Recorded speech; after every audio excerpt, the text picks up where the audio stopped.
Hey, welcome to Late Night Gaming. I'm Poem. I'm with McBobber and Woo. What's going on, guys? Hello there. Hey, how are you? All right, so we're going to be going through and doing a card analysis video here for Star Wars Unlimited. So we're just going to kind of go through each card, and I'm just going to be. We're basically here to just hear what McBobber has to say about every card. Let's be honest. That's why everybody's here. That's why I'm here. But Woo also has extensive competitive card game experience, right? You've played. What games have you played, Woo? Yeah, Magic for years pretty competitively up until like COVID started. And then now I play like Snap pretty hardcore, Marvel Snap. Yeah, so just from a different lens, being able to look at a card and evaluate it, just how does this fit in? Does this have, legs? How might you prioritize, putting this in a deck? That kind of stuff. So we'll just kind of go through it. We'll start with the heroes. We're not sure how much time we'll have here, so definitely start with heroes. Do you want to look at the leaders here first, McBobber? So, is that what you had in mind? Do you want to talk leaders? Do we want to analyze like every card in the game, or are we just doing the newer ones? Well, I was thinking we would go through everything. That's what everybody wants to hear, right? Okay, then. If it's just like some random filler card, like some random X-Wing or something, there's not much to say about that. But you pick the card and we'll talk about it. Yeah, let's just talk about Leia Organa here first. What do you think about her we've got some gains with her with her so far. What are your thoughts? From what I've seen so far of Leia, I'm actually pretty impressed. Her sort of action cheaty attack with 2 cards ability seems pretty good. And also, bringing her in on turn 5 as a leader with pretty solid stats is quite strong as well. I don't think we really get a full sense of her power yet, since we don't have any command cards that are not locked to the ability aspect for her to use, but so far, just attacking with 2 Rebel guys seems pretty good. Yeah, it just is like a closer, like that, the ability to just swing in there on the first action of that next round. Pretty strong. Yeah, it's hard to play around because, you can account for 1 guy attacking you, but when at any point 2 guys could attack you, it's hard to play around that, to keep your guys around and have the breakpoints be right on your health. Do you think that she'll fit with like Rebel ambush characters? Like, do you think that would help her too? How would that stack? Does that even work? I don't think that would do anything with her ability, but they are just good speedy cards. You should still like those to always take the initiative. Gotcha. All right. And let's look at Luke Skywalker. Thoughts on Luke? Well, Luke seems to be our main, more vanilla character. He's pretty powerful when he comes in play. Giving out shields seems pretty good. And from what we've seen of the card pool so far, Vigilance is like one of the main things we have the most cards for, so he's pretty good. He's a solid all-rounder.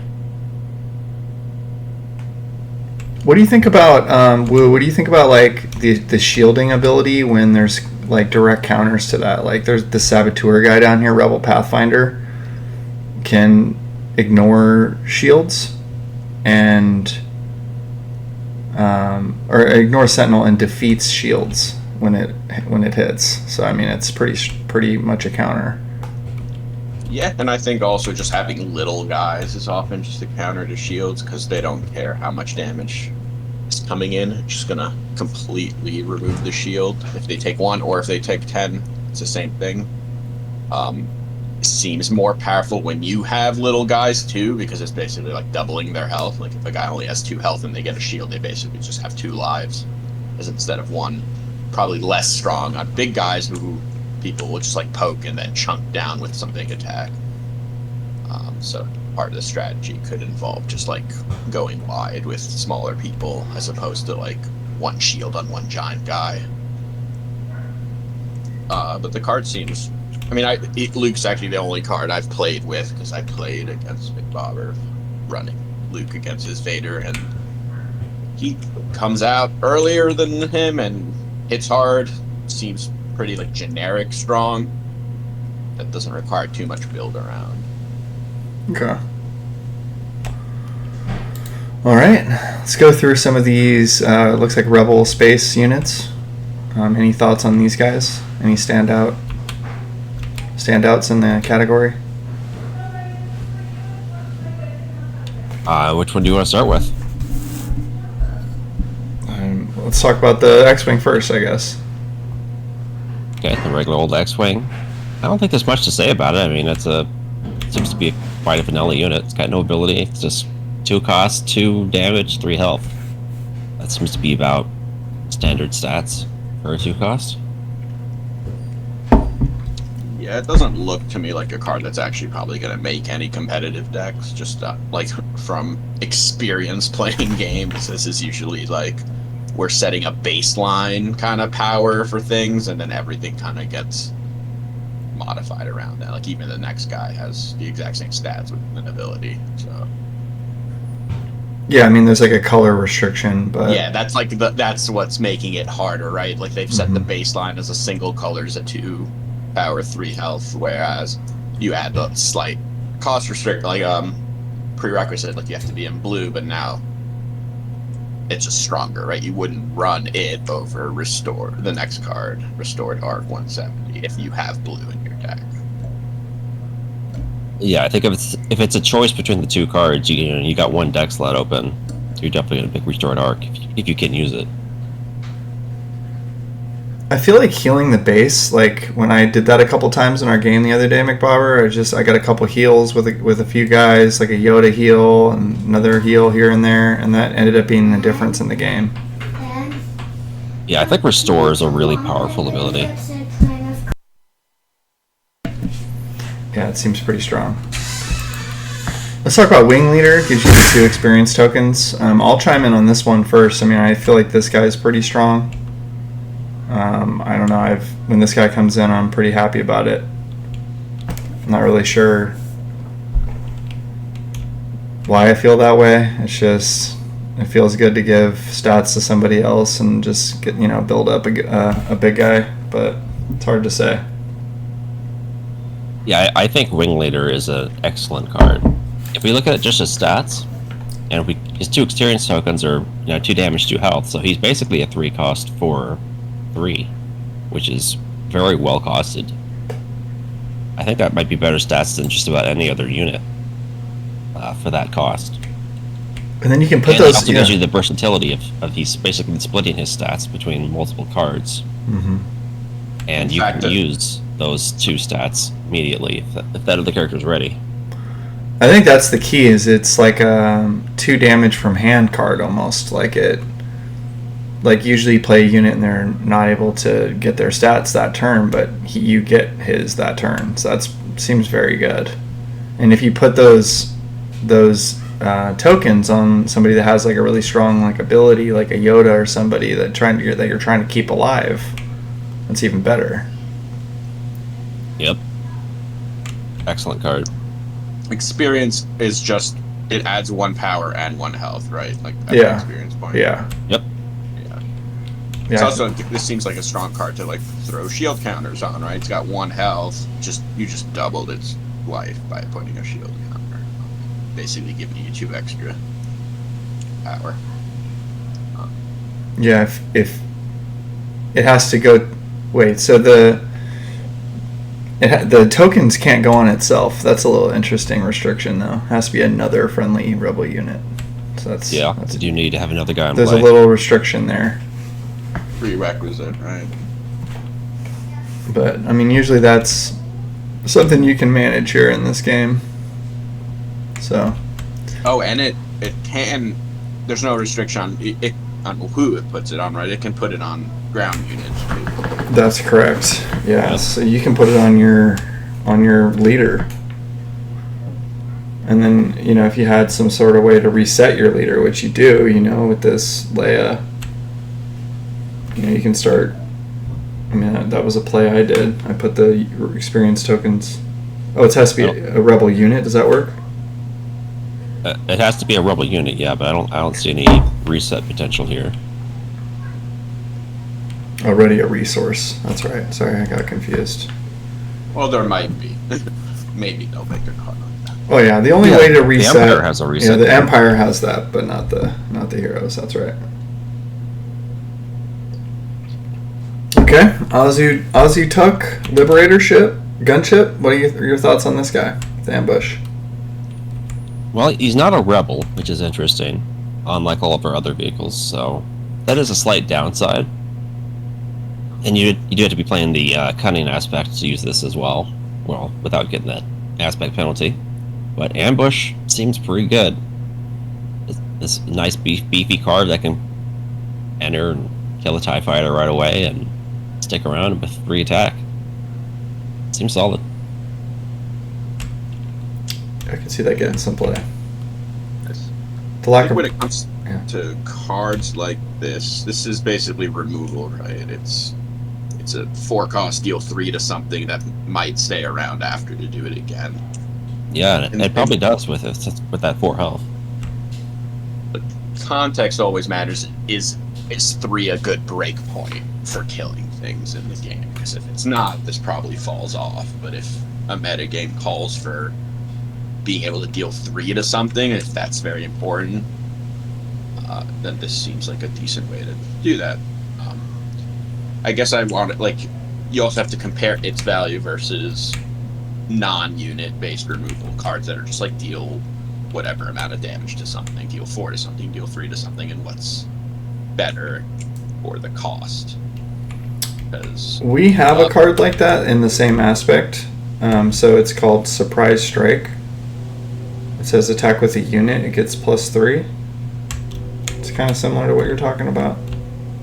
Well, actually, I would say the one below that, Open Fire, is okay. a little more similar, because the thing about Surprise Strike is if you use it on something and then your unit also dies, you've actually kind of 2 for 1 to yourself, because you've lost the unit you've used it on and this card. So something like Open Fire, which costs 3 and deal 4, versus this, which costs 4 and deals 3. Obviously, the removal aspect of Open Fire is much more powerful, but this one has a chance to actually stick around and do it again. So you always have to look at the context of what it is, the popular units in a meta game. If they're all sitting at 4 health, then I don't see how this card would be that strong, right? It wouldn't do much. It would just come in weaken them, but it would be weakening himself in the same process. But if the best cards in the game all sitting around at 3 health, or it's Leia and with 2 health, and this can actually be used to be an important removal piece, then it seems a lot stronger. Yeah, they did kind of say, so they said the space has lower stats than ground, so this coming into space can kind of clean up some stuff, but potentially. But they also talked about capital ships being in the space. And we haven't seen any capital ships yet, but apparently these are some crazy, big, beefy units.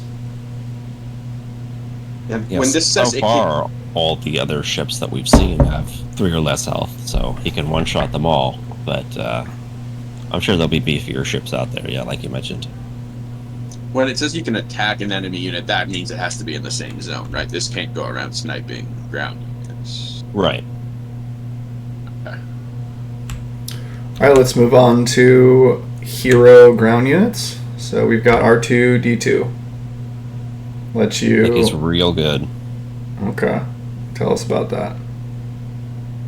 So, I mean, he pairs well with C-3PO when we get to him, but gives you deck manipulation. You get to look at your deck, see if it's something you want right away for next round, and then you can keep it if you do, and if it's something you want more late game, you stash it on the bottom of your deck.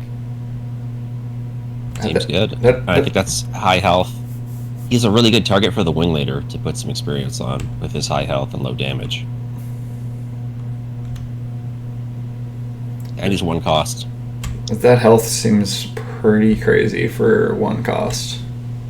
That he's just going to stick around and just ping shields off of stuff for the whole game.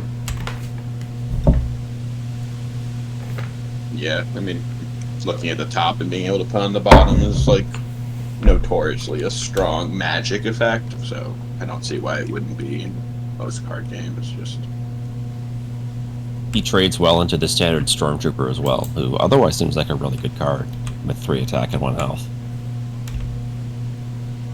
Yeah, that's a pretty nice trade. Yeah, very thematic. All right, so C-3PO here lets you. Let's see. Oh yeah, so if it works well with R2. So if you guess the correct number, then you get to draw the card. That's on the top. That's pretty interesting. Thoughts there on this guy? Yeah, pretty much. If you have R2, this is guaranteed card draw. But I've only played with this guy a little bit since we've seen him, but he seems good. He seems to hit that card draw pretty often, at least based on the decks we have with the card pool we have. There's not a lot of number choices for him to pick. It's usually like 2 or 3, and he hits those pretty often, even if you don't have R2 around. The card draw's good. Do you think that you could build would it be worth it to build an entire deck that has the same cost that you hit this every time? I doubt it. Is it like that? Is it that valuable of an ability to like even consider that strategy? I think because of the mechanics where you like go up in energy every turn, then you'd be like spending too many turns where your bonus energy is doing nothing. Like turn 3, you would still be playing a 2 cost. Turn 4, you wouldn't like same like you'd have to play 2 2s, but you would be able to play a 3 turn, and then at like turn 5, you're kind of like playing off curve the entire game, which doesn't seem powerful enough. Gotcha. So maybe if there's other cards that let you work with the top deck, I mean, even at a 50-50 guess, it's not that bad. So, and if like the contents of your deck, then you can kind of like make it better than a 50-50. Like if you have more even cards in your deck, you can still guess it. Yeah.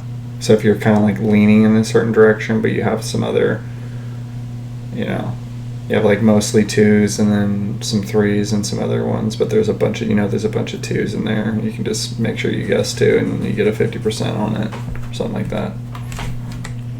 You probably want games to go long when you're playing cards like that, because the more time you have to use the card you're drawing, the better. So the deck would probably want to revolve around some kind of control, not dying quickly. It's interesting, like card draw in this game, I haven't really mentally wrapped my mind around whether it really is that big of a deal. Like, it seems like you have enough cards to play like most of the game, and the games are fairly quick. So what are your guys' thoughts on that in the couple of games you played? What is the card draw giving you other than just more options in your decision making, as opposed to like some, actually letting you play a card that you wouldn't otherwise be able to play? I mean, I definitely have run out of cards in my hand and had more resources to play them, but that I couldn't use. So I think some card draw is good. Maybe you don't need like a ton of it, but a little bit like C-3PO gives you, I think, is pretty solid. Okay. The more card draw you have, the more resources you can play, which means the more turns you can play multiple cards too. It just means reaching the stage in the game where you can like the games need to go long enough, and whether or not they will is kind of, I think, too early to tell with this card pool. If Lorcana is like any sort of gives me like a mental framework to work off of, like when that game first kind of came out, like the all the cards hadn't been revealed yet, like the games were really short, and it was just like the little aggro deck that can just like clean up real fast. And then as the rest of the set came out, and then you're like, okay, there's control cards in here, then you realize the game can like really be fleshed out. And I wonder if it'll be a similar thing in this game, where it's like, right now the games have a certain number of turns and that kind of thing, but later once we have all the cards, it might be a little bit you know, you might need to play 9 or 10 rounds or something. So you need to like have the ability to resource a card, continue to resource a card every turn, and then continue to play, you know, cards in the late game as well, and use all of your resources. So in that case, card draw would become better. I don't know if I'm making any sense, but That makes sense to me. okay. So Rebel Pathfinder, he's got Saboteur. Thoughts on this guy? I think Saboteur is a real good ability. It's hard to really get a full sense of how good it is with this card pool that we have, since we don't have any shielded units spoiled. The only way to get shields is if you're playing Luke. But ignoring Sentinels, I do think, is a pretty spicy ability as well. Sentinel cards seem very strong, and being able to get around those seems good. If you buff this guy up with a Wing Leader or use a Surprise Strike on him, you could potentially take out the enemy leader when they're in uniform that they thought was protected by a Sentinel. So you play a Surprise Strike with him, and then you just snipe you're basically sniping the leader to win the game when they thought they were protected with Sentinels. That seems pretty good. Yeah, there's going to be some strategies like that are just based around just trying to go straight to the face with these kind of dudes and just ignore Sentinel. Okay. Was there an ability like that in like Hearthstone or something? Like if somebody had like taunt, could you get around it somehow? Is there a way to do that? Like go to the face of the guy? I don't remember that being a thing. I mean, it's interesting that they have something like that in this game that's able to just kind of like get through that wall. Alright, let's take a look at Leia. She's got a, when played, lets you ready a resource or exhaust a unit. Thoughts on Leia? Low statted, looks like. But Yeah, I mean, I think she's great. This is a good example of a unique card getting some better stuff, and also it's got that dual aspect. She's cunning locked, so I think a lot of that is justifying her strength. I think being able to exhaust a unit is very effective in this game, especially if you can exhaust the enemy leader the turn they come in play. That's pretty high impact. Quick rules question: can you play her when you're playing Leia, or Yes. like as a commander? So you can play the same character, as many as you want, as long as their subtitle is different. That's how uniqueness works in this game. But you can't play as many Leia Defiant Princesses as you want. If you play You can only have one. one. If a second one enters play, you have to choose and discard one of them. So you have a Leia Defiant Princess in play, and then play another Defiant Princess to like get the when played, and then you just have to discard one of the first one. No, the first or the second one, either. First or Whichever one you first or wanna second keep, one. you can pick it. Right. But yeah, you can basically play her like an event if you already have her. Yeah, the ready a resource part of it does not seem that strong because it's kind of giving you a one cost refund. It's a one cost 2/2. Great. It's good with maybe if you're playing Luke, I guess, as your leader. But otherwise, yeah, I think it's kind of just to help you with maybe if your economy's a little awkward. Well, also if you just don't have something good to exhaust, it kind of like at least gives you something, right? It's like a little discount. Yeah, it kind of turns her into a one-cost unit. Unless they have like resource modifying cards, which then this could be much more exciting. You have cards that you attach to resources that then let you use that ability multiple times. That'd be interesting. Yeah, I mean, I always think, resources are extremely valuable in these kind of games, so I don't know. I mean, I can see just getting the resource could be pretty strong, but you'll probably end up using her to exhaust the unit. It's any unit, space or ground. I mean, that's pretty strong. If they tried to, they had some, I mean, there's going to be capital ships and stuff like that. Like, haven't seen them yet, but there's supposed to be these huge things. I mean, I wonder if they're going to be considered units, right? Most likely. Yeah, I mean, we've got a card we can look at here in a little bit on the villain side that suggests there's going to be some seriously massive units in this game. Let's just like take a peek at that. So what's it called? It's the Galactic Ambition card. Currently, we basically have nothing to use it with that would justify its extreme cost. But the fact that this card exists would suggest we're going to get like 10 cost cards, maybe? That's what I'm thinking. Maybe we'll get a, Imperial Star Destroyer is going to be a 10 cost powerhouse. I don't know. I don't know what to expect out of this thing, but... I mean, this thing has to be way more than 10 cost to even justify playing this card with it. Like, think about that. And that... You're going to take damage sure equal to the cost of the card. So, like, the cost is 10. I mean, well, life are you really going to take really 10 damage to get 3 resources?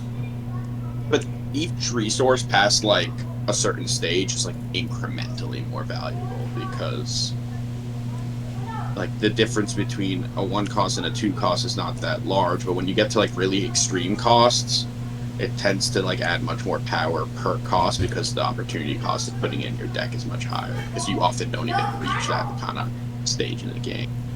So like if this can cheat something out that you never would have been able to play in a normal game, if like that's kind of its purpose, then it can be pretty extreme. And like yeah, it's gonna nuke you for a ton of damage, but if it's not killing you and then you just kill them with whatever you played, then I mean, compare this to, like, there was a card in Star Wars Destiny called Delve that cost 3 resources. And it did, 1 damage to one of your guys or something? And you got to play any card you wanted. Or what was that card? It was like, it only cost, like it was like, you got to play any card you wanted, basically, for 3. And... this thing's cost 7 resources, and you have to do damage to your base to play this. I mean, you better get like some freaking 14 cost like Death Star that just wins the game. Seriously. Come on. There must be at least one card in mind that they made this for, and I'm just curious what that card is. I mean, there's a Death Star in the picture. It's... I don't feel like we're going to get the Death Stars like as a unit. At least not in the first set. But yeah, we'll see. I'm so intrigued because like sometimes cards like this are made not for a competitive mindset either. Like there's like plenty cards designed that are for like more casual play or for just like we want to do like really cool things, and it's not like about winning at all costs. So like sometimes like Magic always has like giant costed monsters that no one plays in like actual tournaments that like people play for fun in like Commander style games. Yeah, I was always into like trying to make those big, ATSTs and stuff like that in Destiny work. Like no, everybody would just ignore them because it's like they could just remove that die instantly. So it's just I'd be interested in this card for sure. Once they show me some galactic ships, I'm sure I'm gonna try to figure out how to make that work. So we got a couple more. Yeah. You look at cards like Vanquish though that like remove any unit, any non-leader for 5 cost. Like now, you go and play a 10 cost thing, and then they just like spend half the resources to remove it. I think maybe the capital ships won't be considered units. They'll be considered like still have a different keyword. Well, then Galactic Ambition wouldn't work on them. Then Ambition wouldn't work. Jeez, okay. I guess they right. might have like you can't target us with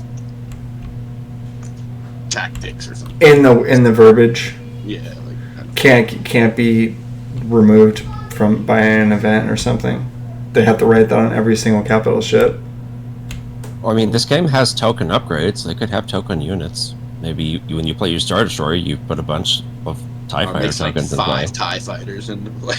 Like, yeah, if they want to go to the token unit route, they easily could. The rules support it. So even if they vanquish your Star Destroyer, you got 3 TIE Fighters or something that you're saying? You still have all your tokens that the Star Destroyer created when you played it. It's got me intrigued. I will say that much. I am intrigued about what's to come on the galactic ship front. Let's take a look at a couple more cards here. We've got Fleet Lieutenant. Thoughts there? I think this guy's awesome. I think the surprise attack for +2 power is very good. And other than that, he's just got pretty solid all-around stats. 3 of everything. He's definitely part of the Leia game plan and just trying to like get in there quick, get the initiative, make sure you're the first one to act on that last round to just clean things up. It's hard to imagine you don't see this guy in any Rebel focus deck. Yeah, it looks like an aggro style gameplay, and Leia definitely supports that. Though it's very different than something like the C-3PO R2 package thing, which seems much more about like making the game go long. So it seems like there's 2 directions that this aspect's taking. He does combo pretty well with them though, because he lets you take their measly 1 attack and bring it up to a 3, and then they probably survive whatever they hit because they've got so much health. Yeah, that's true. It also gives people pseudo haste, right? Because you can target a unit that your unit does have to be ready. Oh, it doesn't. Okay. Yeah, anything that says attack with a unit, that unit has to be able to attack to work. This card just seems insane to me. I mean, if you just like back to your argument about how it's basically a 3-cost unit with 5 attack, 3 health. I mean, that seems pretty freaking good. Yeah. And the action cheaty aspect of it. I mean, see, I'm not usually like a aggro player, like action cheaty kind of player. I like to just take my time and just get a crazy ass board state and just overwhelm my opponent. But it's like cards like this just get me thinking like there might be something there with just trying to get in there and go quick. Yeah, he's basically saving you an action as well because you're attacking and playing the card simultaneously. Alrighty. We've got Yoda here, the old master, restore 2, and you get to draw a card when defeated. Sorry, go ahead. You're good. Tell me about Yoda. I think this is another example, much like Leia, of a really strong dual aspect unique card. Kind of like we mentioned before, I think restore is a really good keyword. And he also draws you a card when he dies. And if you're playing multiplayer, we haven't done that yet, but you give your whole team 1 card, so he seems real good. Yeah, it's the kind of card I would play in a control deck too, with all these like draw more cards. This even heals you, which also makes the game go longer. He's pretty chunky too for on the back end. You got a chunky back end, huh? Sorry. I mean, this card seems so freaking strong. I mean, that restore 2, like we were saying, is so key. It kind of shuts down some of this aggro. Like, it's so good. If you get this off a couple times, I mean, he's healing your base for 4. That's insane. Or also 4 health seems like a break point to me, based on the like very limited amount of cards, but like there's not much that hits for 4. So there's like a lot that hit for 3. So he seems quite strong at that. Also, it's neat that like you have extra Yodas in your hand and nothing to play. You can like still get value out of the old one because it draws you a card when it dies. So it's like just play the other one, cash it in for a card when it's like got 1 health left. Yeah, you could cycle it. It's good. It's good. That is definitely a good card. We got another good card here, the Consular Security Force. McBobber, you want to tell us about how much you love these guys? I mean, right now, that's basically the beefiest card we've got. I guess we got the Vigilant Honor guards. They give him a run for his money. But as far as health goes, I don't think we have any other card with this much health on it. You're pretty much just getting some good stats. He has no ability, but you're not paying for the ability. You're paying for those stats. 3/7. That's a lot of guy. It's 3 guys. They got to get through these dudes. I mean, they are protecting those Death Star plans. I need to make sure that does Vader hit for 7? Sort of. He hits for 5, and then he can deal 2 when he attacks. So he can one-shot them. It's important for theme that he can one-shot them. Alright, you got these zombies. Thoughts about these guys? Yeah, the art here's interesting. They look like they're posing for like an album cover or something. And those uniforms, I don't know. Funky art, but is it a good card? I'm not sure yet.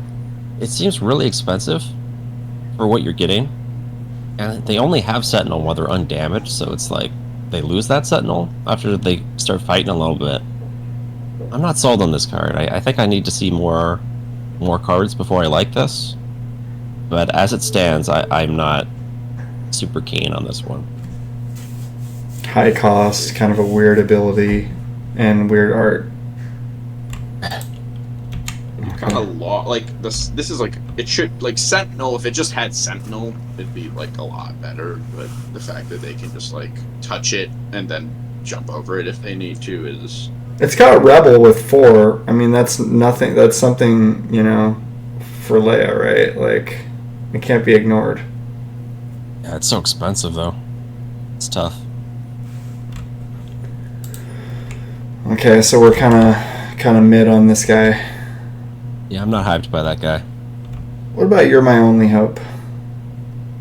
This is a card I currently am not using in any of the demo decks I've built because we don't really have a lot of expensive cards for this to play. So as it stands with the card pool we got, there's no reason to play this card. I guess we'll just need to see if there's a lot of really big expensive cards that you want to cheat out with this. I will add though that it combos pretty well with R2. You can look at the top card of your deck to see if it's something that you would want to get out with You're My Only Hope. We just haven't seen the big capital ships and the big stuff yet, but I feel like once we do, this could be a poem card. Yeah. You know, I think even if there's good things to cheat out, it's not even like looking at the top 3. It's just the top card of your deck. It just seems so YOLO. Well, you need R2 to make it work, maybe. And with R2, you're seeing the top 2, I guess. Like, I mean, you see the top 1 if you don't want it. Are you then YOLOing? I mean, that's pretty strong. Like, if you have R2, like, you basically are getting one of those 2 cards for 5 less. Yeah, but you're not seeing the second one, right? So... Well, yeah, maybe you don't play this card unless you see a card you like with R2. Oh, right. Yeah. It seems like a heavy build around, right? Like, it costs 5 less, but you're paying 3 for this card, right? So it's really a 2 energy discount, unless you're almost dead. Yeah, it definitely is a build around. So a 2 energy discount is strong. How strong it is, it's going to depend on what you're cheating out, and if there's any way to manipulate it to be more reliable than, like, R2, right? We've seen 42 cards, so maybe there's more ways to interact with that top card. All right. I think we're kind of out of time, but maybe we could sneak in these aspect cards right now, and then we can do villains next time. We'll do villains and any new cards that have been spoiled since the recording of this video on the next one. So let's talk about Repair. Heal 3 damage from a unit or base for 1. Thoughts on this card? I feel like the numbers are there. 3 for 1 is pretty good, but unless we start getting some really chunky units that can stick around a long time, this one's a hard sell for me. It's so situational that it's hard for me to justify including as it stands. I mean, you got that. You know, it's in the same aspect as the security force, right? But would you rather have this than just a guy? I mean, does healing 3 like for 1 resource? I mean, that seems pretty good, right? It could be. The rate has potential. Is kind of there, but just from card game experience, cards like this are never, ever, ever good. So, see if like this can be an exception to that. There has to be like a guy that has big health that you're just like definitely need to keep him alive somehow. Yeah, but this 3 even keep him alive from another hit. Like, that's not necessarily even gonna happen, right? It's because the opportunity cost is like you have to include this as a card in your deck. Yeah. usually cards like that, you rather just be proactive as opposed to reactive. The one cost is for a card is also pretty tricky as you get into the late game and you're top decking and stuff, and you're just like, you have 8 resources of stuff you're supposed to be spending, and then you have this little repair that you drew, and you're just like, what am I supposed to do with this thing? Yeah, if we get somebody who like draws a card every time you play an event, I could see it. But as it stands, I don't think I would use this card. Alrighty. What about the Cloud City Wingguard? Pretty good card. I like Sentinel. He's got 4 health, so he's not easy to deal with most of the time. Yeah, he's just a good card. He's a wall. Yeah, Sentinel's pretty strong in this game. The Vigilant Honor Guard should have hired him. He should have joined. Okay, Vanquish. 5 cost, defeat a non-leader unit. What is this art on here? Can't even tell what the hell's going on. I mean, right now, I think this card is completely unplayable because it costs more than any guy you're playing it against. But that's... I wouldn't call it unplayable, but as far as the art, I think this is supposed to be Vader throwing Palpatine down the shaft or something like that. It is kind of weird looking. It's really hard to tell what's going on. Yeah, I think that's Vader holding Palpatine over his head. Like he's about to throw him off the cliff. Okay. That's why there's lightning going everywhere, because Gotcha. that's what was happening in that scene. But yeah, I mean, we're not going to get the full strength of this card until we get more of those really big units. But as it stands, you'd probably want to play this as something that gets buffed. You know, if someone plays their Consular Security Force, and then they throw a shield on it with Luke, and then they give him some experience points with the Wing Leader, and you got like a really big threat on the table, and then you just vanquish it, and it's gone.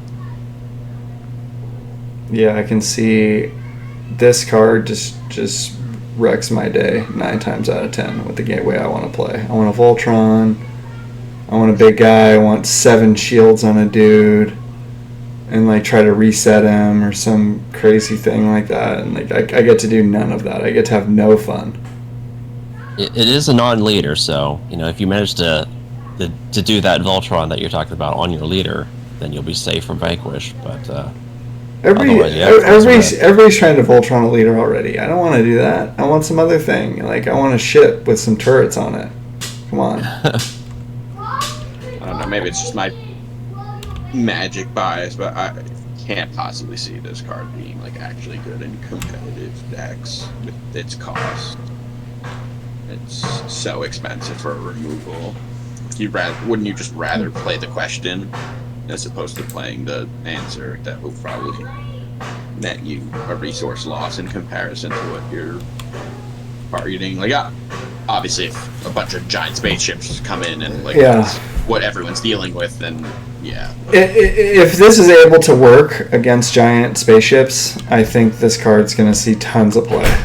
If the capital ships are able to be vanquished by a lightning-infused Darth Vader, then we got... This thing is going to be in every deck. Maybe people wouldn't be playing capital ships at that point if like they're just all getting like smashed immediately by a 5-cost tactic. Then people might not be playing. I mean, I hope the designers understood what they dealt with or what they're doing here with this card. I mean, if they're trying to make capital ships a thing, they're going to have to protect them from Vanquish somehow. I think this card exists to keep the meta healthy, you know, in case there's a point where it is one big Voltron or one giant capital ship that's dominating. You know, that this card exists as the answer. Yeah, you gotta have answers if you're, you know, making serious threats out there. So this card exists as the equalizer. It's always a balance to make answers good enough to see play, but not so good that no one wants to play any like things anymore. Everything's just insta-dying to the tactics. Okay, Surprise Strike. Do we like that? I like it. I think 3 damage, unexpected, is pretty good. I think this card has a lot of potential. I like that it can go to the base as well. Late game, it could be your finisher. Almost no other events can do anything to the base. So I think it's pretty good. Okay, open fire. Let's skip down to this one. Similar type of card. I mean, open fire is pretty obviously good. It's just damage. Yeah, There's not open much to say fire about it. It's damage. Seems like a more appropriately costed removal. I don't like cards like Surprise Strike because you can get 2 for 1 so easily. It's not giving health to whatever you're using. So I would say in a vacuum, Surprise Strike is more of a poem card than Open Fire. I like the fact that Surprise Strike can actually win you the game. It can actually go to the base. The fact that Open Fire is just units makes this more of not something I'm interested in.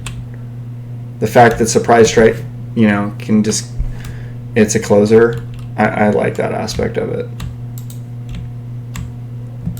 Let's look at Waylay. Return a non-leader unit to its owner's hand. Thoughts on this one? This will be the last card we talk about today. It's pseudo removal. It's sort of like a cheap Vanquish in a way. I mean, they can replay the card, but again, if we're getting in a world where somebody spends 7 resources for Galactic Ambition to put out their 10 cost Star Destroyer, and then you just return that Star Destroyer to their hand after they took 10 damage on their base, Waylay's pretty good. you can bounce your own stuff too if you need to be able to replay them. I feel like Waylay is just way better than Vanquish. The fact that they need to play that card again, or that, like, the fact that it goes in their hand doesn't really matter. Like, whether it's in their hand or it's destroyed, it's not that big of a difference, right? Like, they would have to repay for it the next round. It's the same concept. Yeah, It's or more of just a resource taxing as opposed to just getting rid of a problem, right? It's delaying a problem. It's drawing that card, but then the new unit has to come in exhausted. It's just like, this card is insane. Yeah, but Vanquish doesn't put you down a card, and this technically does, right? You spend a card, they don't. Now they lose tempo, but they don't lose card equity. So you need to see, like, I feel like this would be strong in like that aggression style, like we're talking about, like Fleet Lieutenant, Surprise Strike. We're gonna kill your base. Let's just bounce your 5-cost Sentinel guy, attack your base. Now, like, Yeah. it doesn't matter anymore that you're down a card because they're spending so much time, like they're wasting so much time, they're losing so much time. Okay, now we're talking. This is some real gameplay talk right here. Well, I mean, yeah. Hey, what's up, Solo? Yeah, Waylay to me is like a very, very, very playable card. It seems super good to me. I don't know. Just bounce the guy, like you said, bounce the Sentinel and just go to the face. Like, it just seems super good. It's very economical. Is there a certain cost to bounce the card? Like, is it like 5 or less? It's only cost 3 resources. Return a non-leader unit to its owner's hand. Just seems completely busted. Okay, any non-leader. Yeah, I love that card. I think at this stage we're gonna just wrap up for now. Next time, once again, we'll talk about villains and any new cards that come out between now and then. But hopefully you guys enjoyed this one and got them, the hot takes. It sounds like Wu and McBobber had some hot takes. I might have had some takes that were lukewarm. But we appreciate you guys tuning in, and if you made it this far, you're my hero. Thanks for watching, folks. Deuces.